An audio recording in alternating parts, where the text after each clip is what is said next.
All right, everyone, here is our review of day 2 of GrowthCon 4. So actually, one thing we didn't cover, last night we went to a VIP party and there was a special guest there too. That was pretty cool. That was pretty cool, and someone I probably wouldn't see, specifically in my lifetime. I wouldn't go out of my way to see, and it was Snoop Dogg.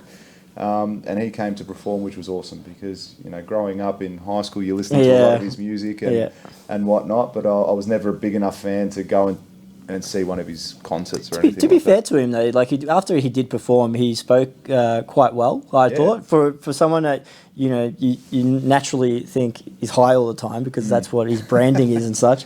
He actually spoke quite well, and I actually enjoyed what he had to say.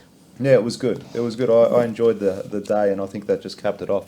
Yeah, definitely. Which was good. And today started in similar Grant Cardone fashion with him rocking up and getting the event started. And today was all about marketing. So each day has its own theme. Yesterday was more about mindset and getting growth and scaling your business. And today was all about marketing and data. branding. Yeah, and data. Yeah. So it was it was a good day today. I think they've upped it a little bit today. Before we go into that, though, what did you think of his entrance? Because I think Grant's entrances are just epic. This whole wring style entrance. Today it was, it really gets everyone pumped up, especially the fanboys. Yeah, so no, I think it was good today. He mixed it up a bit, but yeah, he's a very charismatic guy. He's very out there, and he's very he's just got stage presence wherever he goes, and he demands attention. So I think he's really good with that sort of a scenario and space. Well, that's exactly what he was talking about today. He came out, and the first thing he said is omnipresence, and he mentioned it 5-6 times before he got to the bottom of the staircase. And I think that's exactly what he commanded. And when he does that, he encapsulates the whole audience ready and makes them ready for the day. And I thought what he did well today was he made the heavy content early on. All the note-taking content was early on, and then did the surprise acts right at the end where people are probably getting a bit more tired. Yeah. You don't really need to listen the whole time because it's someone famous, and they're not really adding something about data or something about marketing. They're just talking about their lives and trying to be inspirational. And I thought that was really good, because if it was the other way around, nobody would have been able to tune into a data-driven guy at the end of the day after seeing the people that came on the stage today. Yeah, that's right. And look, I think one thing that I've noticed by following Grant and even any other high-profile entrepreneur or businessman, it's watch what they do, not what they say. Okay, so he's out there and he's all big and flashy, and he's doing all these things which get him a lot of popularity. But if you actually watch what he's doing, that's how he's commanding attention from, say, another person that you would go and pay money to see. He wants you to come to him. He bombards you. He said today he sent out in total, between last GrowthCon and this GrowthCon, 177 million emails. Yeah. That is just phenomenal. That is a phenomenal bombardment of people. And admittedly, I delete most of them, but some of them filter through. Yeah, and that's the point, isn't it? Yeah, even in my inbox as well. You get them and you see the ones that come up, and definitely some of them go straight to the trash, but others I do actually look through and read them as well. Yeah, so exactly. He does try to provide exceptional value, and I think he did that today. So again, first he came up, did his little presentation, and then had a bit of a chat as he does, and got straight into his first speaker, which was Brad Pascali. That's right, who's Trump's campaign manager. Really interesting. I don't know much about the whole scenario and how they operate and what he does, especially with the campaign, a presidential campaign. But the things he was saying... The figures we're talking about, I think this campaign, they're going to be spending up to $1 billion in advertising. It's just crazy. And it's all raised. Money's mostly raised, which I found the most extraordinary thing. People are just paying that out of their own pocket just so that can be used on this campaign. It's just crazy. That's it. And Brad gave a bit of an insight on how he goes about his day and what the process is that he takes, and how he's really leveraged Facebook and data. And data, and actually and artificial intelligence. Yeah. You select red or blue, it's going to determine who you are going to vote for. He's been able to prove that using artificial intelligence, which is actually mind-blowing to me, I thought. That was a good way to kick off the day, and interesting too, because I also like the fact that he got a little bit into what the president's like and how he operates and what he does, because everyone sees, especially from an Australian point of view, in Australia we don't see that much of it, but what you see on camera is completely different to what he was saying. Trump is like. So I think Donald Trump, the way he was trying to describe it, kind of reminds me of a boxer. You know, they've got that presence about them coming up to a fight. I know Fury's fighting tonight, and you see that you know in the press conferences and stuff. But that after the boxing match is over, they hug. Yeah. You know, and I think Trump is a bit like that. Like, he builds all this persona up on camera to build for the election and all that type of thing. But the way he is behind closed doors, no one really knows. No, and right. that was good to get that type of insight. Yeah, that's right. After that, it was the next Pete Vargas, who spoke about staging. Yeah, which is really good. And this is something I've been trying to do a fair bit, or not a fair bit, but it's something that I've been consciously trying to incorporate into my own branding, into my own thing, where you're getting up in front of people and you're actually having a chat with them on stage in front of your peers or just a random bunch of people to sell a product. So it was interesting to see a lot of the facts that, you know, by doing stage performances, how much more revenue you can actually generate from doing something like that, as opposed to an advertising or a flyer or whatever it might be, TV, radio, and all that sort of stuff. So that's what I found really interesting, and it makes complete sense too. Yeah. Because I've been to quite a few, you know, to see quite a few speakers now, and almost all of them have a product to sell. Sometimes I have bought it where I've seen the value, and other times I haven't. But, you know, I found that really interesting. Yeah, I definitely agree, and so much so that I actually invested in Pete Vargas's thing today, and I'm going to be working with him on exactly that. And let's be clear, like, he's not just talking about physical stages like what Grant's doing here. He's also talking about things like this, like just chatting to a camera and putting it on LinkedIn and using digital platforms and that type of thing. He's also was talking about the importance of one-on-one and that sale one-on-one. So it was definitely a different perspective that I've not ever heard before. It definitely resonated with me the most out of today, and it was actually one of my key takeaways. So I'm actually really looking forward to what that is going to bring, and working with the 10X staging crew. So that will be really cool. Yeah, look, I think it'll be good, and it'll be good to see the feedback on that and how you reckon it comes up. Yeah, look, it might be another video. Yeah, that's it. I'll stay tuned in for that one. Yeah, that'd be good. And then after that, we had a bit of a lunch break. Everyone was kind of, I think, feeling a bit tired, I would say. There's a lot of, like, when talking about data and artificial intelligence and Pete Vargas. There's a lot of info to come in. There's a lot of stuff to take in. And Grant sort of, after lunch, there was still one more kind of, what I would say, an essential talk about marketing, where Ryan Duss came in and spoke about marketing and unpopular trends, which I thought was really cool. I like that because it's very, very relevant to what I'm doing, and also yourself. So and it may not have been the things that we like to hear. People want to be cool. They want to be on Instagram. They want to be on Facebook because that's the thing to do. But it's not necessarily the best thing to do for business. Yeah, I think I already knew that though. Like, I think you've seen the trend, I reckon, in the last 12 months of how little organic reach you're getting now. And I've noticed that particularly on Facebook. You know, I'll post something on my business page and you won't see the engagement unless it's paid. Yeah. You know, you get a couple of few likes, the what's it called, diehard troopers that always like your posts and whatnot, but the actual engagement you get beyond that, it's almost non-existent, and it was even graphed for us as well. Yeah, but just to see the picture, like, of the graph, how much it's your organic reach in 2011 was phenomenal. Like, it's actually where LinkedIn is today. So, you know, if you're out there and you're not using LinkedIn as part of your strategy, as part of your marketing strategy, the bus is still at the bus stop. It's still there. You got to jump on. If you're not, like, you're going to miss it, and you're going to be in 2028, and you're going, shit, I wish I actually did something back then. And blogs are dead. Yeah, that was interesting. I don't blog a lot, so I didn't really affect me. But I do understand people that do blog, and not video blogs for that matter. Yeah, this is written blogs. Written blogs. Yeah, written blogs. So that was interesting to just know that, you know, and good, because I won't waste my time, because it is something I have thought about doing in the past. Yeah, and there's arguments being made still at home that we're supposed to be doing it, and I admittedly have been doing one a month, and it does take a bit of time. It takes my assistant's time up when I ask her to help me write them and grammar check them and all that type of thing. To know that I'm better off just answering stupid questions, so to speak, as he puts it, is really good to know. Yeah, well, I mean, I think if you're still in the blogging space and you really like doing it, the one thing that I do every now and then is a LinkedIn article, because that's always there. It's always a reference, and you can always share it. You can always You're getting good engagement on LinkedIn, as we said, Yeah. as well. And one of the other things he mentioned was about getting a list of stupid questions together for your organisation, something that your customers might ask. And that's not to offend anyone, but it could be something like, in building, they say, how much does it cost to build? Like I actually get that question, and I personally think it's a stupid question, but I can appreciate someone asking me that, because it's really, you're almost asking how long's a piece of string. Yeah.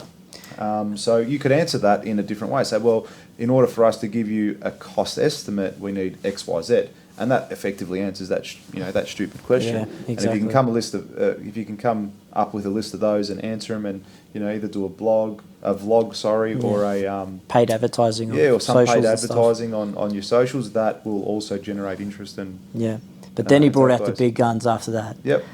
These were surprise performers for the people who don't know. Before we do that, one other thing which I really liked about what he said was he thought the biggest strategy you should look at this year is email marketing. Oh yeah, I shouldn't have forgot. How did I forget that? I did. I wrote it here too. It's sort of been he called it the cockroach of the marketing world. Yeah, that was great. That was a great one-liner. Yeah, because it just never dies. It does. And hey guys, sorry, apologies in advance, technical difficulties, but our battery died at the end of us talking about Ryan Duss's part in day 2.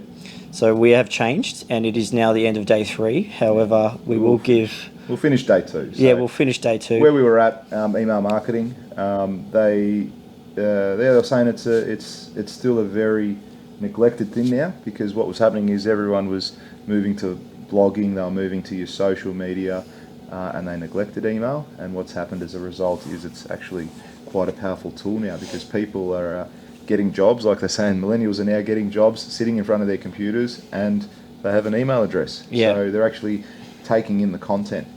So it's quite a powerful tool, and something that you should look at using in the future. Yeah. And then at the end of that, it was when the fun sort of happened, and it was less about the data marketing driven content and more about the fun part of the day. And it was around 3 o'clock in the afternoon, people feeling a bit tired, and what a time to introduce John Travolta as a special guest, surprise guest, to the scene. But what he actually had to say was quite amazing. And I love John Travolta, a big Pulp Fiction fan and all that type of thing. And when that music hit, man, I became the biggest fanboy ever, I think. So it was really cool to shake his hand on the way through to the stage and all that type of thing. But what he had to say was actually really important, didn't you think? What I liked about the special guests as well is you're seeing a different face to them. You're not seeing what you see on TV or in the movies or in interviews, because it is more business related, and they're probably giving a different insight to what you would never hear before. Yeah. So that's what I really enjoyed about Travolta coming on board. He spoke about his experiences with Qantas and becoming a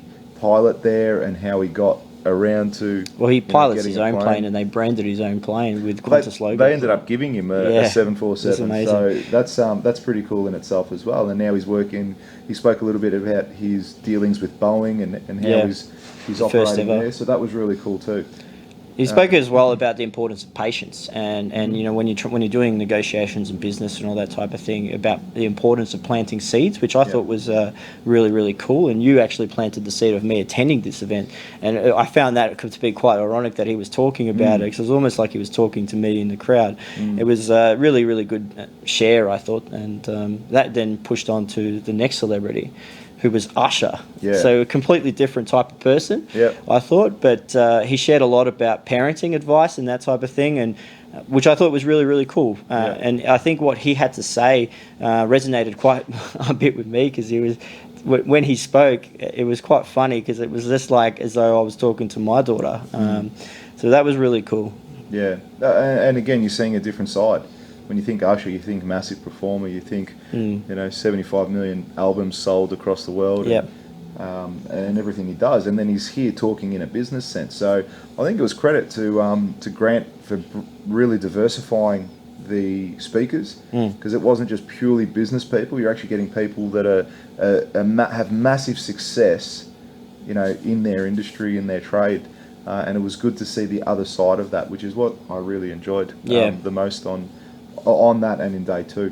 Yeah, definitely. And it was good that he kept it secret. I know, because he probably could have announced that all these speakers were coming on, and potentially even sold more tickets as a result of that. Yeah. But one thing that Grant does key or hone into you, and whenever you're taking in his content, it's to provide exceptional value. So that's what he was doing here in this instance. He was just giving more value than what the ticket that you bought was. And I think if you incorporate that even in your own business and your own life, it'll go a very long way to your success. So, with any client you have, over-deliver. They'll remember these things and then tell their friends, and not only that, they'll ask you to come back again and buy from you. So, well, tell us a bit, George, about the premiere event, because I only had a VIP ticket, which didn't let me go to the event. So I had the premiere ticket, and then what that was is anyone that had a premiere ticket and a diamond ticket was invited to an after party. And what Grant did this year was hire out a hangar, an airport hangar. He had his jet there on display. And that, it was a couple of things. He was showing it off a bit too, but it was also to say, I've got a jet. You can have a jet. If that's what you aspire to and that's what you want, there's no reason why you can't have a jet. So, the biggest thing, and I mentioned this earlier, it's watch what I do, not what I say.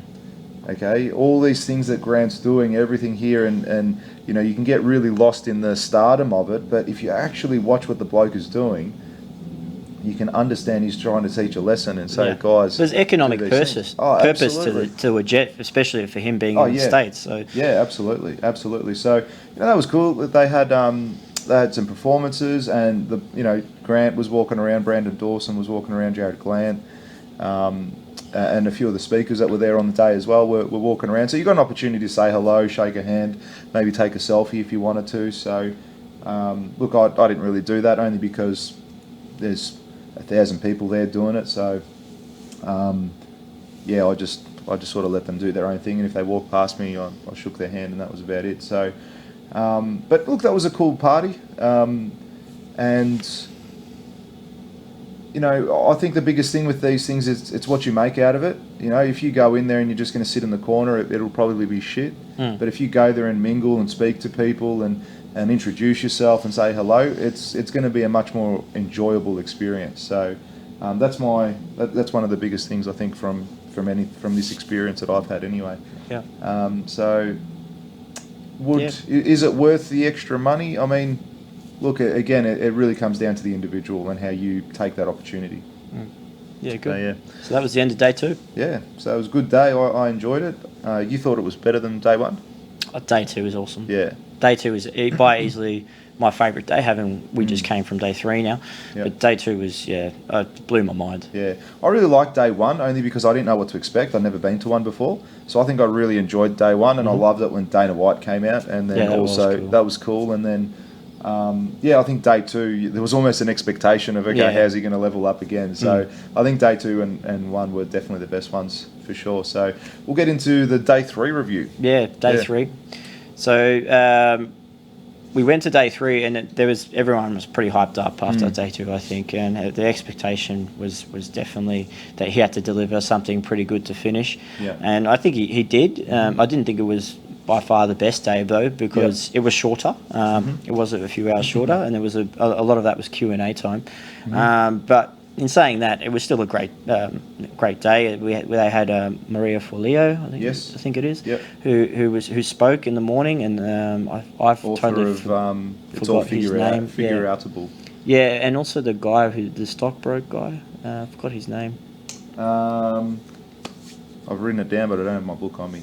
But he was good too. Yeah, he was good. He gave a bit of insight about stocks and how he approaches it and how he's made his wealth and generated from that. So that was good. Yeah. But then he brought out, of all people, you started seeing money falling from the sky. It wasn't real money, but it was Grant's own I half expected currency. it to be though. Yeah, I know. But when I saw Floyd Mayweather on stage, wow, I thought that was pretty immense. Of all people, the man's worth well over $1 billion these days. But again, you got to see something of somebody who, Floyd is so good at pumping up a fight and trash talking and all that sort of stuff. But to see his business personality, I thought was wicked. I knew of his business personality because I'm a big fan of his, and I follow him on Instagram and all that type of stuff. So I did have a little bit of but this gave me a lot more perspective of things he gets up to. The man owns like 9 skyscrapers, for instance, and how he invests his money, even in watches. We may think it's all bling bling, but those are actually investments. Yes, he does it for himself because he wants to show them off and all that type of thing, but they actually are investments. They go up in value. which is pretty cool. And just to hear him speak, he earns another level of my respect. Yeah, look, I'm not a fan, as in I've never followed him. I've just seen him, in his main fights and whatnot.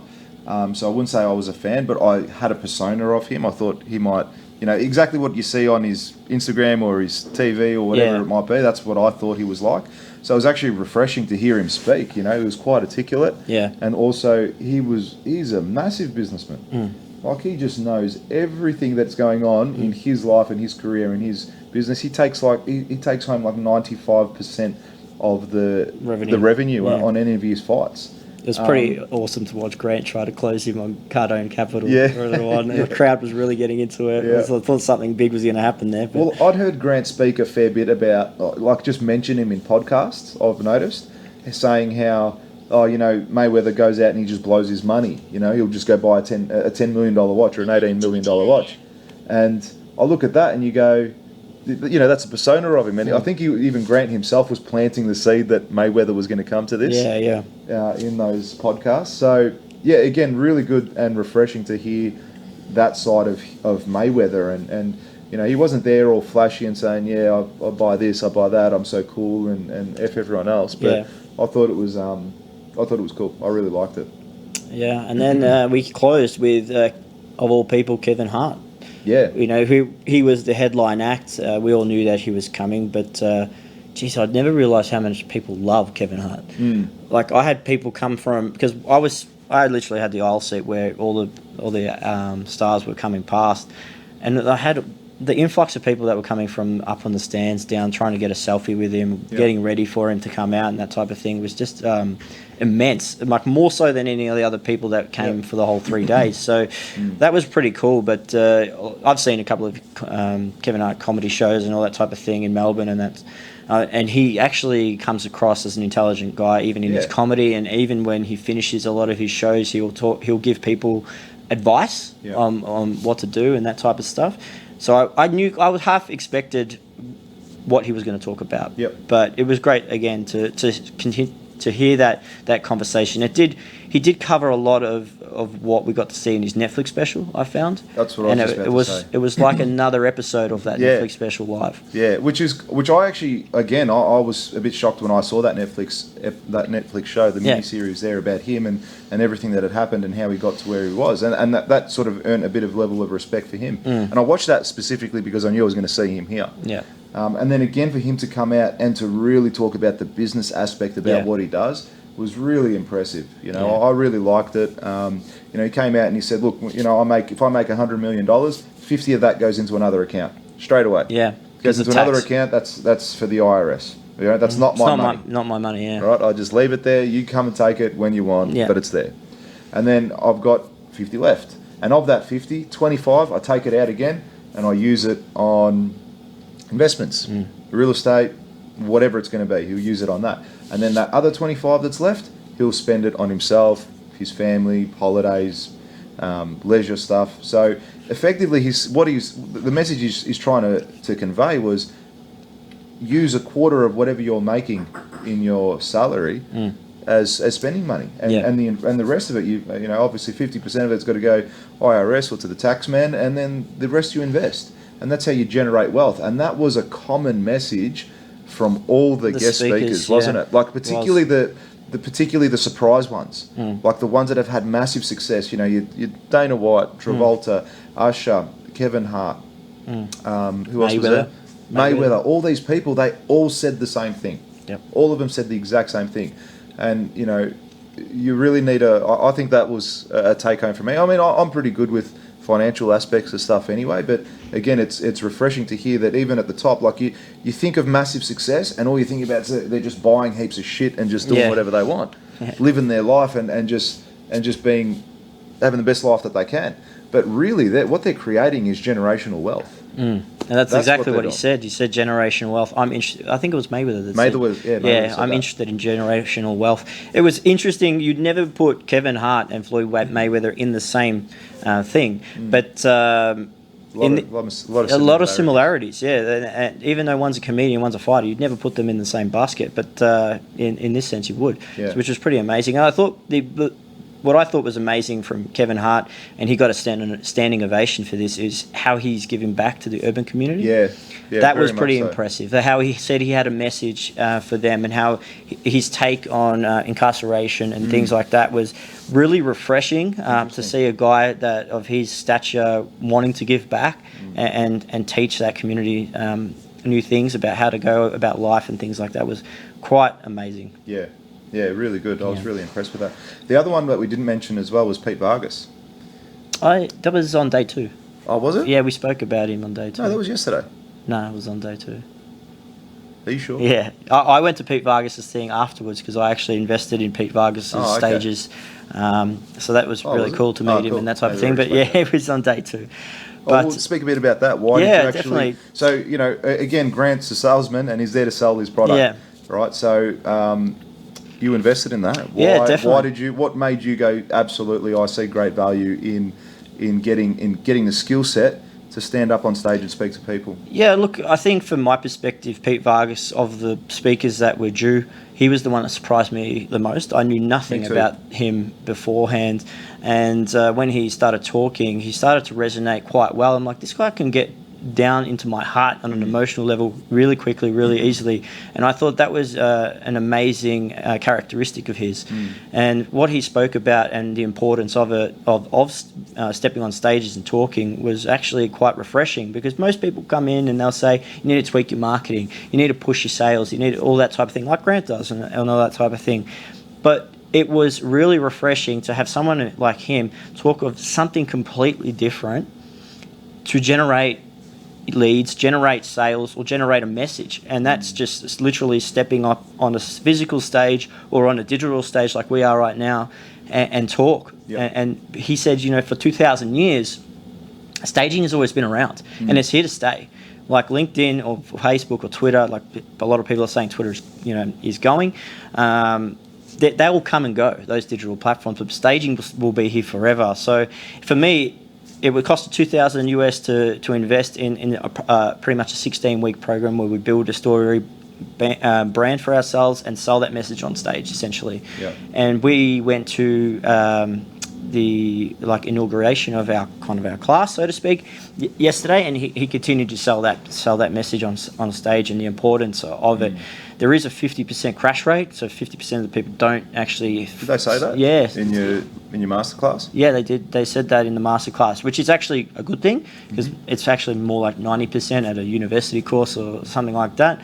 But his is 50, so he actually saw that as a positive thing. That more people actually finish it than less than normal. Even though it's still, you look to the left and right of you, and one of those people is not going to be there at the end. So that was important. I think some people probably get hyped up in the moment and go, I'm going to do this, it's going to be amazing. And then when it comes down to it, don't put in the effort or the work. And that's probably what Grant talks about, mediocrity. Yeah, exactly. That's what people are giving into. If something becomes too hard and you give up, that's the reason why people are not successful and not at this high level of success or performance like you see all these other people have been, or all these superstars that were on the stage. They were on stage for a reason. Yeah, and there were people, like I was walking out of the arena at lunch, you had lunch included, but I was walking out and people were actually making jokes of people like yourselves who had invested in the Premier ticket. And I'm like, you've missed the whole message. That's right. You've missed 100%. The whole message of the 3 days. That's it. Like, you're supposed to be going, upgrading your ticket every year and coming every year. But they didn't get it. They saw it as, I'm paying $500 and I'd rather $90, I'm up the top. Yeah, and I hear everything. What's the difference? I got lunch included. Yeah, and I go get it for $5. You're not associating yourselves with better people by doing that. That's right. The message that every speaker spoke about and the importance of it.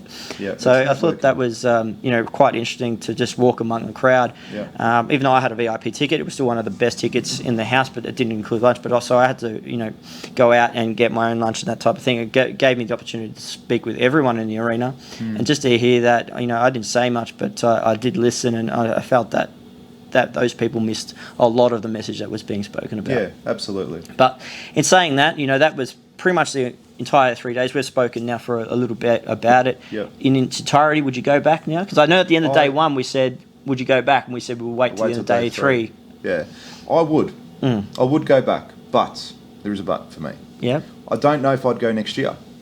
not because I don't want to. But for us, it's if I lived in America, 100%, it's a no-brainer. Yeah, I'd be there. 100%. Or Canada for that matter, or even Europe. It's 5 hours from Europe to New York. It's like, that's right. That's right. If I lived closer, so for us, it's a little bit harder, being that we're 16 hours away. If you are from Australia, for example, and you're listening to this, I would at least do it once. Yeah, if you haven't been before, you have to go. Yeah, you've got to go. Yeah. It's a great experience. You're going to listen to some really interesting people, and you're going to walk away from stuff. And do you know the other thing that I've noticed? Like with all this stuff that you invest in, all this money that you invest in it, if you just walk away with one thing that motivates you to incorporate into your business, or to improve your quality of life with your children, with your wife, with your husband, or whatever it might be, with yourself, your own self-development, you walk away with one thing, then it's a massive win. Yeah. You know, I remember listening to something that they were talking, I can't remember the exact moment or thing, and I was like, you know what, when I get back, I'm going to do that. I'm going to do that in my business. I'm going to incorporate that. Yeah. And I think you need to go into any event like that, any educational event like that. Definitely. So, yes, I would go again. Will I go next year? I don't know. It'll probably depend on my situation, workload, family, and everything else going on in my life at that stage. If I was in a position where, you know, time and money and everything wasn't a factor, I probably would. What I'd actually really like to do is, if I do it again next year, is bring my family.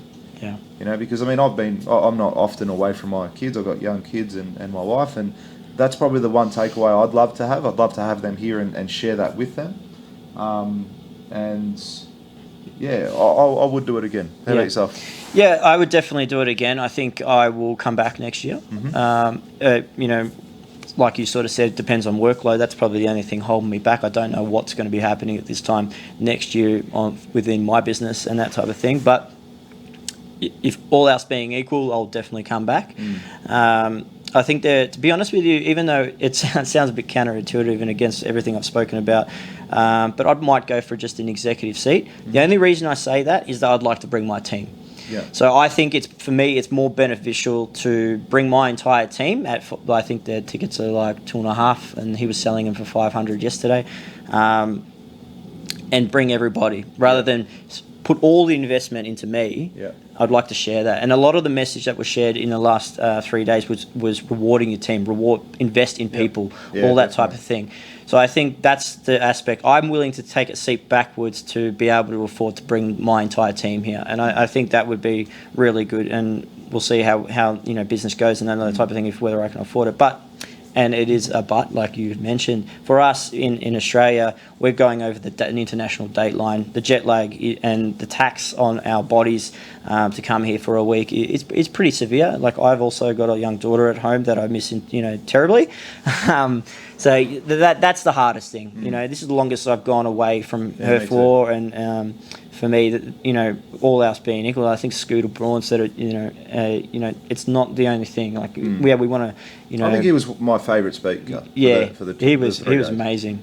Yeah, I really enjoyed him, and I'd never even followed him on Instagram or anything, so I knew nothing about him. I had to actually ask my brother. I go, "Who is this bloke? What does he do?" Yeah. So he was refreshing. I really liked what he had to say and how he balanced his life, and not balanced, how he managed his life and work and how he approached that.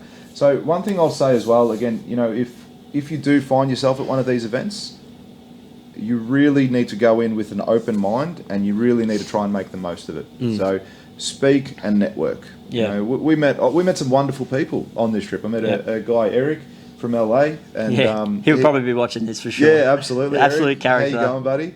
So, I mean, what I loved about him, right? He took that mindset of doing exactly that. He told me he posted there's a Facebook page called it's Cardone University, a Facebook page, and he posted on there, "Hey, anyone from LA going to GrowthCon?" And he didn't say many people responded. He goes, "I don't think anyone responded." And this one guy did. One guy, Rob, he connected with him and said, "Hey man, I'm going, let's meet up." And they got talking. "Oh, cool, what do you do?" And he's like, "Oh, I sell these cool shirts that with the $1 million collar, I think it was called." Yeah. There you go. There's a nice crowbar for you. That's it. Nice plug for you, Rob, if you're watching as well. And what I loved is Carlos never met this guy, not Carlos, fucking Eric. Carlos was another guy we met. Eric goes, "Oh man, I love your product." He bought his shirt before they even went to GrowthCon, and they made that connection. And then when they were there, I met the both of them, and Eric introduced me to Rob. And I thought they'd known each other for like 15 years. Yeah. You know, and he goes, no, I just met him like yesterday for the first time. We'd spoken a little bit. You know, so there's an amazing connection. And, I mean, if you're looking from a business sense, Rob made a sale just out of making that connection. Yeah. And then he spoke to me, which was like, oh, yeah, that's a great product. That looks like something I would buy. And then we got talking about business and we got talking about how you could incorporate. I gave him some ideas on what I think he could do to sell. And he's like, yeah, great idea, you know, and vice versa. So you really could come here, and especially if you're from the States, you really could come here and network and actually make money. You could pay for your ticket 10 times over. Well, we spoke about that. We said if he'd done this in Sydney or Melbourne, for that matter, absolutely, I would be go. on the diamond ticket. Yeah, I'd be the first person to buy it 100%. because I know now. who I'd be rubbing shoulders with, and it's someone that's going to be able to help me. It's not just about everything that ticket includes and the value that it gives, but the people that you would be associating yourself with, that you could help them and they could help you. Yeah, absolutely. I 100% agree with that. If it was in Sydney or in Melbourne, I would definitely buy So, it. Grant, if you do put this in Sydney and Melbourne, make sure you hit us up first because we'll be the first people to buy a ticket. That's it. That's it. Just fly the jet over. Easy for you. All right, guys. Thanks very a lot. much. That was really good, mate. Again, guys, please, if you like what you saw today, please comment below. Let us know if you have any questions. Happy to answer them. Sure. Also, be sure to subscribe. You can find me at george.passas or just type in my name in all the social pages. And Michael Domjanko from Melara Building and Development. That's with a silent J. Don't forget that. Thanks a lot, guys. Thanks, guys.